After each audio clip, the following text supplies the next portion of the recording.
এখান থেকে কিছুটা ভাঁজ করে দেখুন উপরে এতদূর পর্যন্ত দাগ দিলাম।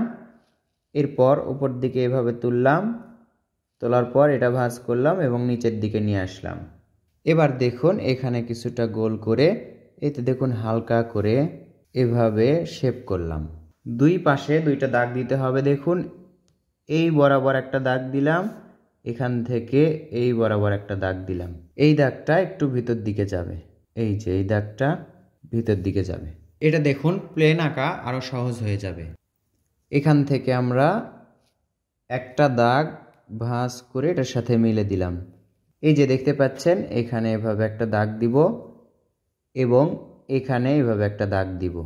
এবার এই দাগটা এখানে মিলে দিলাম, এই দাগটা ঠিক এখান থেকে দিব এবং এই দাগের সাথে আমরা মিলে দিব। এটা একটু ভাঁজ হয়ে এটার সাথে মিলবে। একই রকম করে দেখুন এখান থেকে একটা সোজা দাগ দিব, আবার এখান থেকে একটা সোজা দাগ দিব। এটা এবার ভাঁজ করে এটার সাথে মিলে দিলাম, এখান থেকে এটা এই যে এখানে মিলে দিলাম। এবার যে এই অস্পষ্ট দাগ আছে হালকা দাগটা আমরা গাঢ় করে দিব।